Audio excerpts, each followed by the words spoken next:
Right, indeed, what a week that has been. Started with prayers, and out of those prayers came in some political undertones as well. And also tomorrow there will be a planned demonstration by CORD members and a rally as well, and also with the planned impeachment of President Uhuru Kenyatta. So to put some of these matters into perspective, we have Honorable Opiyo Wandanyi, who is the Member of Parliament for Ugunja, and Ngunjiri Wambugu, who is a political commentator, and they're going to be trying to unpackage all of this political undertones and arguments and counter-arguments for us. Mutegi Njai will be hosting them. And of course, if you want to get in touch with us, it is 22422. If you have your questions, your views and comments on the same, what are your views on what's been happening and what will happen tomorrow, 22422, that is our SMS number. That number again, 22422. And on Twitter, the hashtag to use is Power Breakfast. Mutegi. Good morning, Mheshimiwa. Good morning, Ngunjiri. Morning, Mutegi. Morning, Mutegi. Mheshimiwa, there are feelings that the school strike is a trade union matter. It is a matter between the government and the teachers, that it has nothing to do with political parties or politics. And now you're planning to do that demonstration tomorrow, including many other things. What's the justification? You know, Mutegi, the school strike is not simply a matter between the teachers' union and the government. It may as well be so, but then it affects and it concerns every single Kenyan.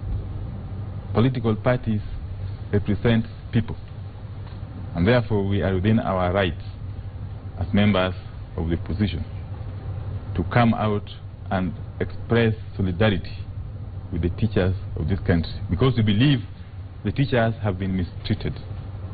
The teachers' strike has been mishandled by the government. The government has been unable to show a way forward. The president himself has failed lamentably to provide leadership over this very unfortunate stalemate. That's why we come in as CORD to give direction to the country by firstly expressing solidarity to the teachers, in showing the government that what the government is doing is not in the interest, is not in the best interest of the Kenyans. And therefore tomorrow we shall be within our rights as we assemble in Uhuru Park to express our solidarity with the Kenyan teachers and to communicate our message not only to teachers but to the rest of Kenyans. Is that a solution? Well, this is part of the solution. How do that? Because when you are when you meet at Uhuru Park, Mutegi, how do the teachers get paid? Mutegi, when you are faced with an intransigent government, with a government that is impervious to reason, the only recourse is to go back to the people, because the people are the employers of the government. The people are the employers of the president. And therefore, by going back to the people, we shall be providing leadership in the sense that this matter is now beyond TSC. This matter apparently is now beyond the executive. This matter is now beyond the teachers' unions, and therefore the people need to make a statement. What is your view, Mr. Wambugu, about this planned demonstration tomorrow? I think CORD has every right to call for a demonstration tomorrow. As an opposition, I think that's an opportunity that they would be quite silly to not take advantage of. But I also think the problem we're going to have is that effective tomorrow, the strike stops being an industrial conversation between teachers and the government and becomes a political contest between the opposition and government. And I think that's going to introduce a whole range of new dimensions that we have not seen. For example, we're going to have a situation where now, considering how our politics in this country is split, we're going to have a situation where you will start hearing certain branches of the teachers' unions starting to disassociate themselves with the strike. So you're going to say this is actually one of the most effective ways of splitting this teachers' strike. Because the minute you introduce partisan politics, then you're going to force the teachers to either associate themselves with that strike or disassociate themselves with the strike. And based on how our politics has run, we all know that we have a situation where the people who support Jubilee and the people who support CORD tend to come from different parts of the country. So I expect that by the end of the day tomorrow, we're going to start seeing this strike actually start splitting. I've already seen that. The media is already talking about different different branch unions being the NAT being split about whether or not to associate themselves with the strike tomorrow. I think CORD has taken advantage, as they should, of an opportunity where government is actually looking vulnerable. But I think by default, they are going to actually hurt the teachers' cause by the end of the day tomorrow. Do you agree you're going to hurt the teachers? Mutegi, I'm not surprised by the narrative by my friend Wambugu, because it falls within the pattern of trying to ethnicize every single issue. The teachers of this country don't belong to CORD or Jubilee. Teachers are teachers of Kenyan children. And what we are faced with currently is a simple matter. A simple matter in the sense that the courts have awarded the teachers a salary increment. The courts. And we are a country governed by the rule of law. And the president swore. He took an oath of office, swearing to defend and uphold the Constitution. Now what we are faced with is simply a situation where the government has failed or has refused to comply with a lawful court order. The matter is still pending. Well, whether it is pending or not, the courts have made a decision. What any sensible government would do in the short term is to comply with that court ruling as we look for a long-term solution. And long-term solution can only come in if you climb down from the very high pedestal and accept to dialogue with all the stakeholders, including the opposition, because we are key stakeholders in this matter. Mutegi. A comment, Mutegi. I've had that conversation, I've had that statement bandied around a lot, that the court has awarded the teachers a pay rise. And one of the things, and I see Mheshimiwa came with the constitution, one of the things that is inherent with our new constitution is that the only people who actually deal with salaries of any public servant are the Salaries and Remuneration Commission. Which, and for me, I believe totally that the solution to this problem between the teachers and TSC is going to come when they incorporate SRC into that conversation. Why? Because out of our own wisdom as a country, we decided that anybody who is paid a salary from public funds is going to be managed, the salaries are going to be managed by the SRC. Now what we are having is a conversation where the teachers, NAT, has refused to accommodate, to envision a situation where SRC is coming into this conversation. As far as they are concerned, they say that SRC are strangers to this conversation. And I can see where they're coming from. Part of the problem, part of the reason why I sympathize with where NAT is coming from is that NAT has been lied to by governments for decades. In fact, the context of this strike, I hear people saying this is terrible, the government has failed, the government is lying to teachers. You could actually move back to 1998 and have the same conversation. I remember I was reading a media article where Stephen Kalonzo was the Minister of Education at that point, and he was saying the way the government, if the government pays what the teachers are asking for, it will collapse. We cannot afford, the government doesn't have the money, we cannot afford to pay this. 1998, we've been having this conversation consistently like every 3 or 4 years. At some point... You remember one time Moi said, "Hakuna pesa, hakuna pesa." That's what I'm saying. This conversation, this is the context that we need to look at. We have been having this conversation a lot. And I think where Wilson Sossion has actually gotten NAT is to the peak of how far they can go. Beyond here, what is called, is it the tipping point? Beyond here, they are going to have a situation where they either agree to come back to the table and negotiate afresh, but I do not see them going beyond here. What I'm seeing the government doing reminds me of what I saw what the UK government did in 1985, where you get stuck, you get pushed to the corner by a union, and you start figuring out how to break it, which is a default. But governments are like that. Governments don't like being pushed to the wall by unions. It has happened in other places, and this is in first world countries. This is not some banana republic.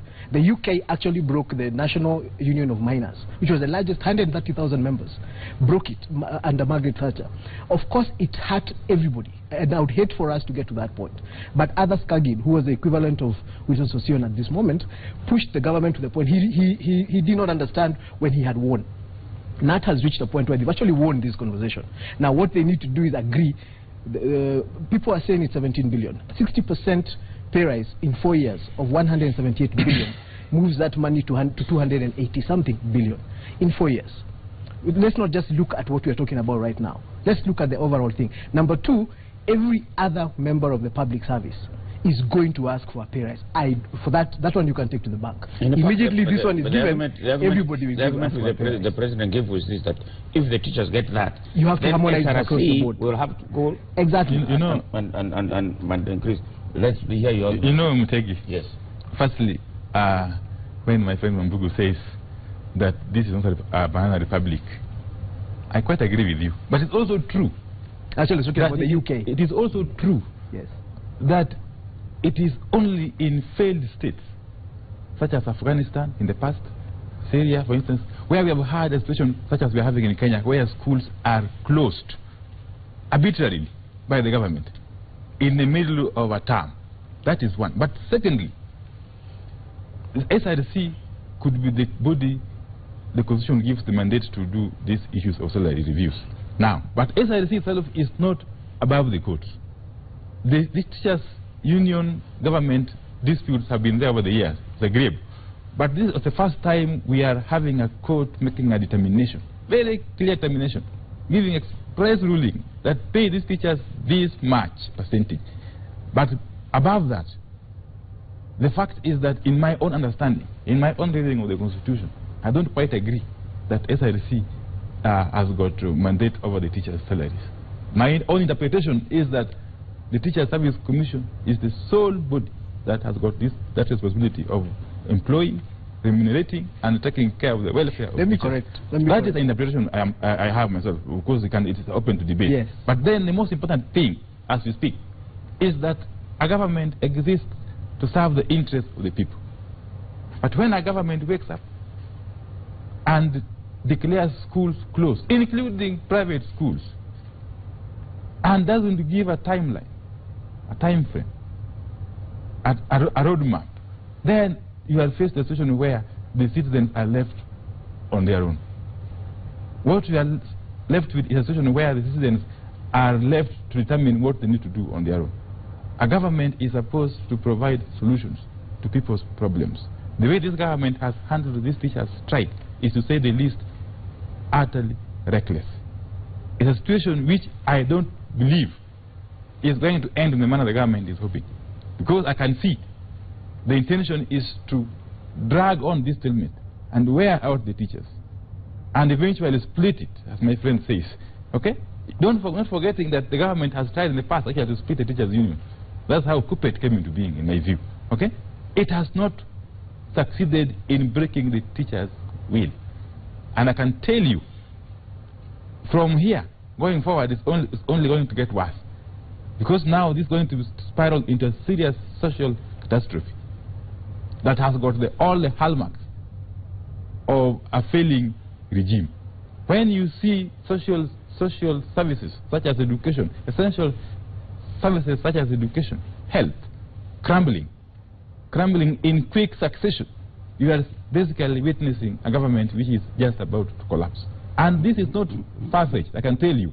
These are the signs, and anybody with eyes needs to see for themselves here. So the government is going. This government is collapsing, I can tell you. There's something I need to explain in response to Mheshimiwa's comments. This is the difficulty of dealing with this strike. The emotional arguments, which actually move away from the facts. First and foremost, Mheshimiwa says that SRC is not above the courts. That is actually not true. Because what we have as a constitution is that SRC is mandated by the constitution to be the only body that determines salaries. And that is the constitution. And even if a court made a decision against the constitution, then the court is wrong.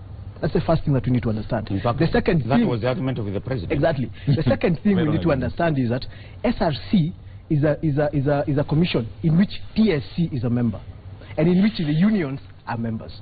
Trade unions have a seat on SRC and a court. TSC has a seat as a commissioner, recommends a commissioner on SRC. So there's no way you can say that SRC is this body that is outside. Every organization that has public servants is represented in the Salaries and Remuneration Commission.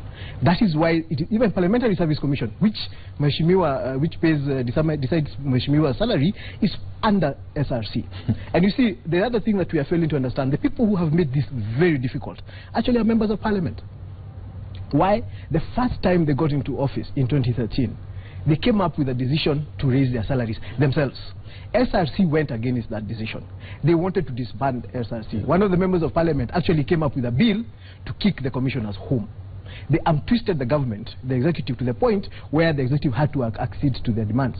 Now, we are having a problem where we cannot argue justifiably that you cannot go against SRC for teachers. Why? Because members of Parliament did it. So our primary problem here is that we've already formed a precedent of disrespecting institutions that we have formed as a constitution. And that precedent was formed by the members of Parliament. So when I see one side of the members of Parliament deciding they're going to leverage this as an opportunity to show the way government is failing, I see a signs of hypocrisy. Because when SRC decided against their salary increment, they were all united as a Parliament. This is the problem we're having. When you tell teachers, we cannot afford, teachers tell you, but the last time some other guys decided to raise their own salaries, they got it.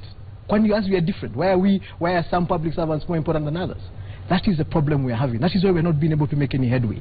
Because members of Parliament have already given, I hope they're going to actually agree to Ababu's proposal and actually take 50%. But I don't see them doing that. You know, I don't want to actually get involved with the sideshows. Because the matter at hand is a very grave matter. It's a matter of... What is that sideshow? Is it sideshow that... Because the sideshow, actually the facts are SRC, TSC, teachers. I'm saying the sideshows are the demonstration you guys are having tomorrow. The issue of the members of Parliament pay hikes in relation to the teachers' strike are actually different. But the fact of the matter is that we have a crisis at hand. As a country, we need to deal with it. And we have offered solutions, the government, which I can repeat here. Yes. The courts have made a decision. Pay the teachers. Yes. What you need to do as a responsible government is look for the money. And we have told them, there's money lying. There's about 17 billion shillings, which has been rolled over since 2013, earmarked for some phantom project called laptops. Get that money, pay the teachers, and plan ahead, long term. Bring a budgetary estimates for Parliament to determine, after you pay the teachers this award. If you can't get the laptop money, get to the NYS. Slash that money. Because the NYS has been given a whopping 25 billion shillings this financial year. This financial year. And I can tell you, Mutegi, Kenyans are not foolish.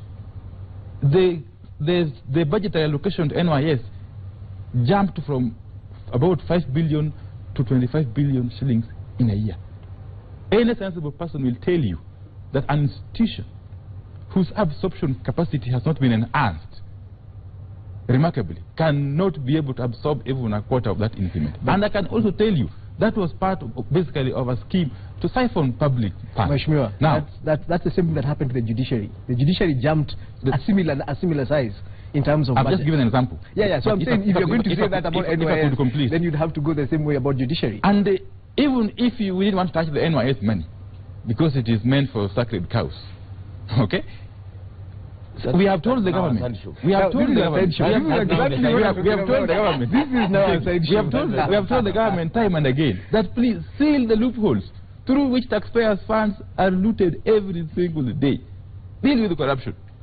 Now, the other day you see the Director General comes up with a report, a very serious report. And the Director General is one of the independent offices under the Constitution. Under the Constitution. Like the SRC. So you can't tell me the SRC is more important than the Director General's office. No, but they're both at the same level. Yeah, therefore the President needed to have expressed seriousness, have shown seriousness by ordering his government officers to account for the 67 billion shillings that the Auditor General indicated was unaccounted for. That is serious money. That is not that would address the issues of paying teachers the money they have been awarded by the courts. Now, tell us, I still have not got an answer from you, how the demonstration tomorrow is going to help the teachers get paid. By the way, that demonstration is sort of a demonstration. Actually, it's a public meeting. Yes. That public meeting is not a one-off thing.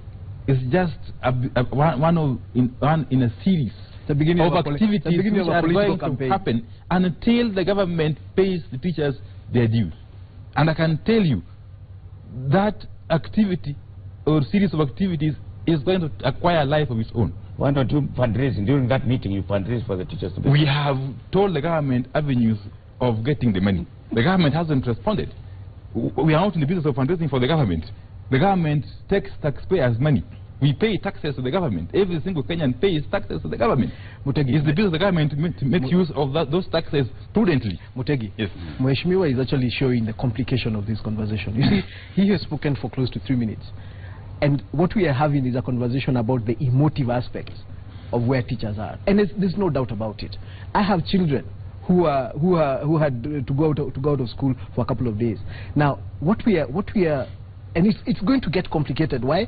Every time we introduce a political conversation into this kind of emotive conversation, we're actually going to get lost. Because what we are seeing is the introduction of a political conversation. What will happen tomorrow at Uhuru Park is the beginning of a political campaign with eyes targeted to 2017. And as I said, it is their right as an opposition to do that. It happened in other countries. And I used a very good example of a first world country where trade unions, with the support of the opposition at the moment, were used. One, but they actually dislodged the government. So it is. So they have a good idea. They have a good weapon. The trade unions in the UK actually dislodged the Labour Party from office, and that's how Margaret Thatcher got into office. However, they actually still got destroyed. So the people they put into power. Remember, the trade unions partnered with the Tories, threw out the Labour government. Then the Tories who got into power destroyed them. So I would actually be very careful if I was trade union joining up with the opposition, because even if the opposition got into power, after having seen the power of the trade unions to destroy a government, the first thing they would do is destroy them. The reason why you can't divorce politics from this matter is simple, Mtegi. Yes. It is the government, which is a political institution, which has failed to address the plight of the teachers. If by engaging in this mass action, eventually the government changes, and when it changes, the teacher's plight is addressed, so be it.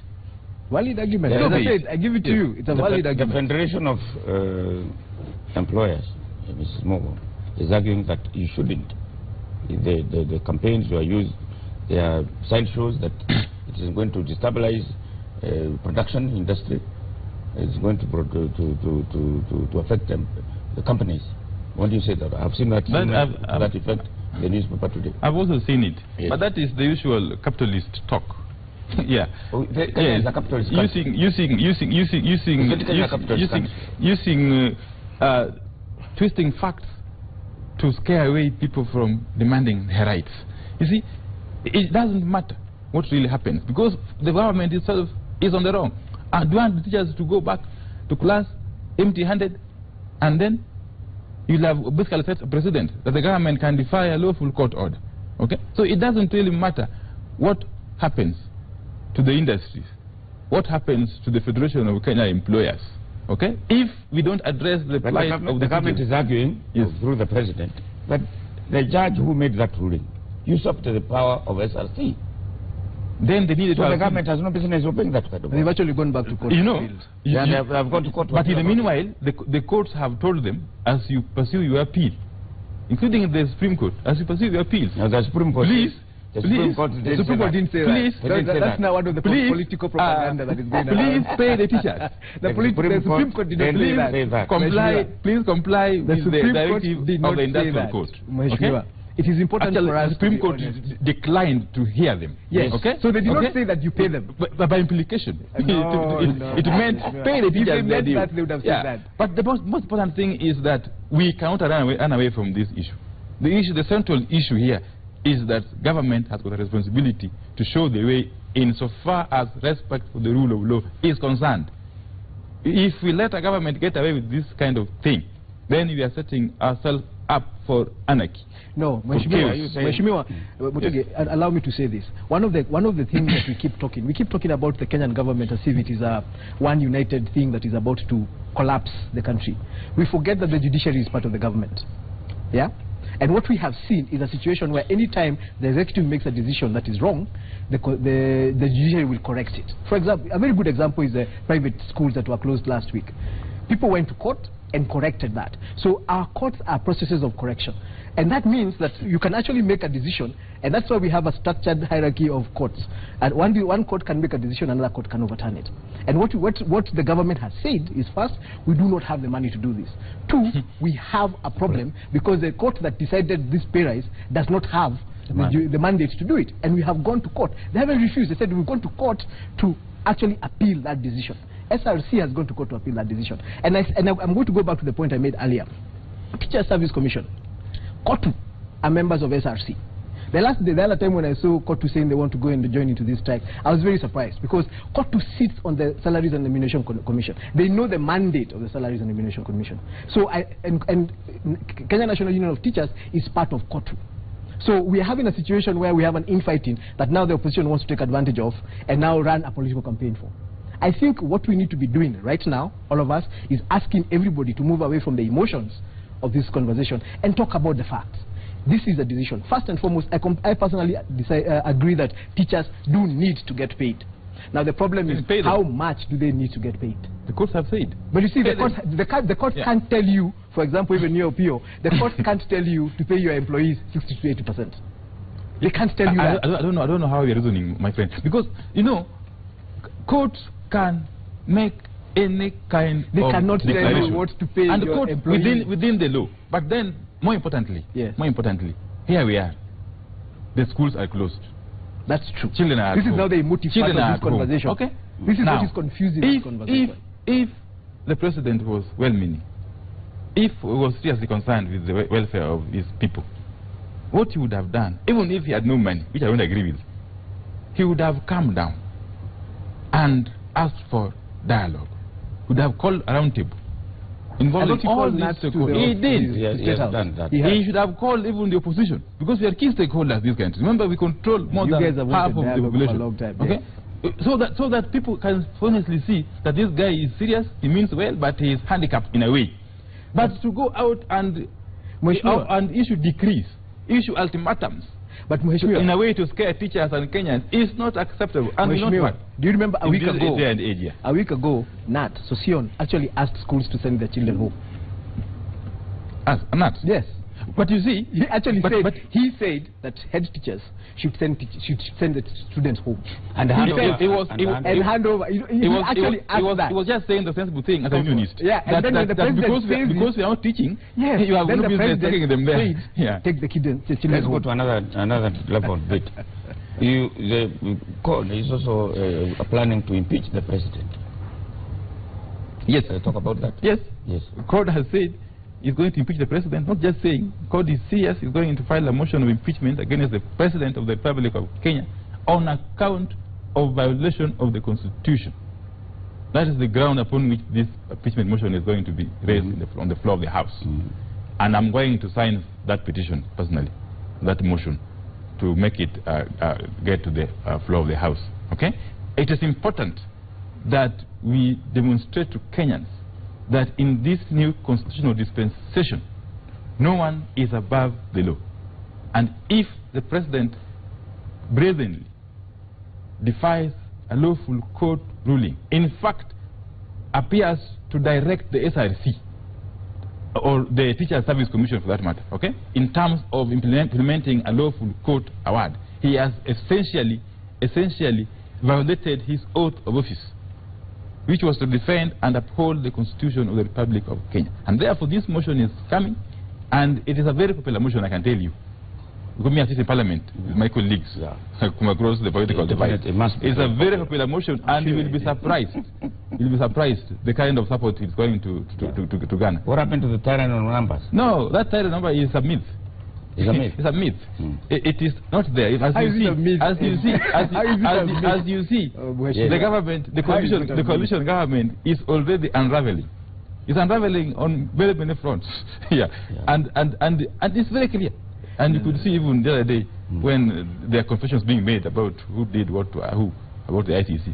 But that's just part of the game. The most important thing is that this impeachment motion, when it lands on the floor of the House, is going to be supported. And then, obviously, William Ruto becomes the president. That is the natural thing that's going to happen. That's yeah, when would prefer dealing with. We are not saying we prefer William Ruto to Uhuru Kenyatta. We are saying we are sending out a message that if you violate the constitution, if you are a president, we can impeach you.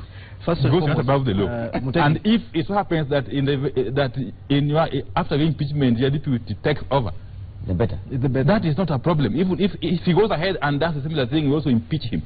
Yes, that is the real thing that these Kenyans need to understand. Yeah. Mutagi, I wanted to say something. First and foremost, I think this argument that the president has gone against the constitution is moot. It's a propaganda that we are seeing. The president has been very clear. The constitution says that the person created a body who and gave it the right to determine salaries of all public servants. Court, you know, this argument that because the court said something, then when you go against it, you're breaking the constitution. Remember, if the court decides something that is against the constitution, then they are wrong as a court.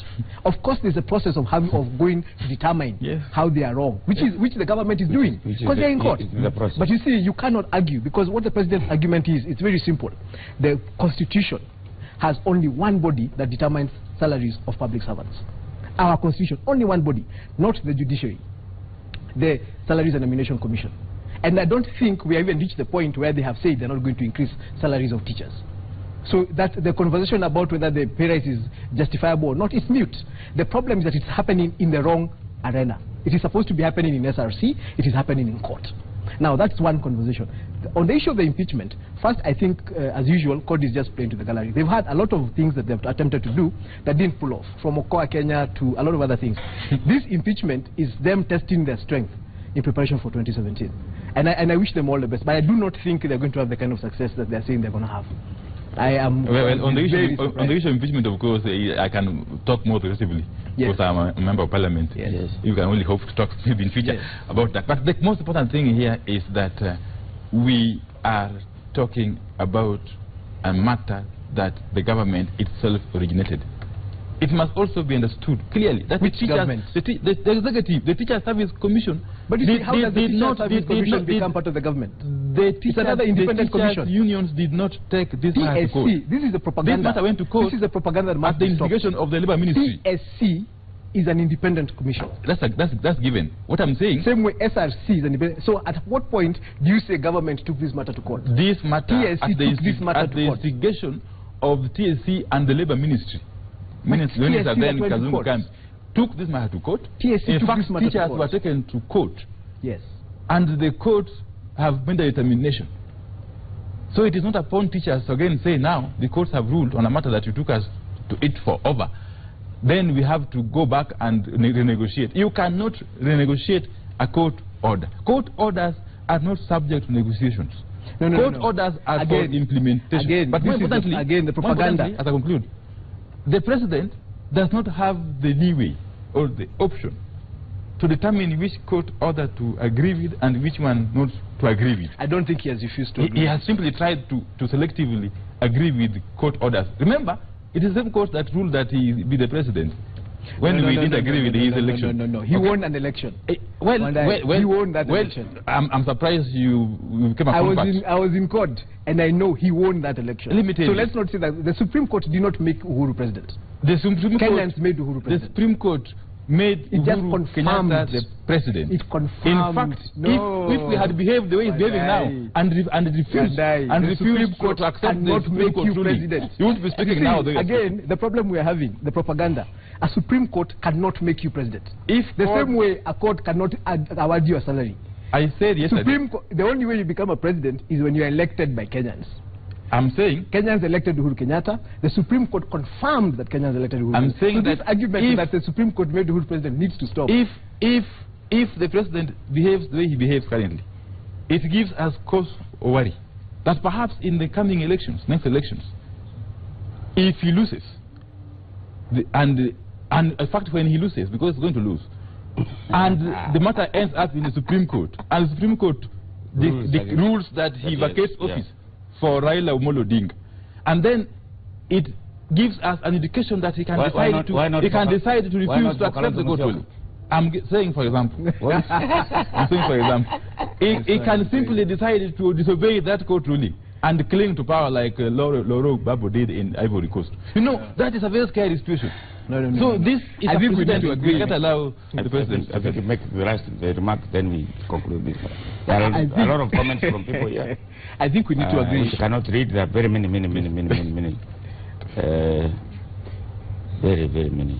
So, but we have no time to read them. Okay. I think for me, the only comments, my closing comments would be this. First, I think we need to get rid of the propaganda about this conversation. Some things, I mean, they have just pointed out one propaganda that CORD has been using about the Supreme Court making Uhuru president. I have also pointed out the propaganda about Uhuru going against the Constitution. On both of those situations, the president has been very clear in staying within the Constitution. Now, today we are going to court. There's going to be a hearing on this issue. I think on Thursday, there's another court case around the issue again, on the issue of TSC and NAT. So I think we need to allow the courts, and even the courts are asking the teachers the same thing. Allow us to solve this problem. Allow us to, and I think I would ask, since we have already taken this direction, I would ask even the opposition politicians to allow the courts to do their job. However, it is in their right, and it is their money. I mean, they don't have much to do. So they do actually have the opportunity to call for strikes and things. So I just hope that they're going to be peaceful strikes. It's a right of every Kenyan to actually have a demonstration, but I just think they're going to do a lot more harm to the teachers' cause than good. Okay, as I conclude, yes, please. This, I must say, is a very sad moment in the history of this country, where the entire education sector is shut down completely.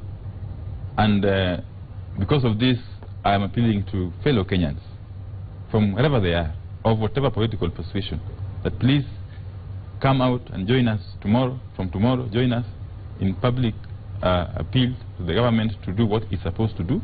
Please join us from wherever you are, so that this government can get a clear message that it needs to work in the best interest of the people. Thank you. Okay. Finally, one commentator here says that both the former Vice President Kalonzo Musyoka and Raila Odinga were in government when the teachers were not paying. I don't see, even if they were in government today, whether they can pay them.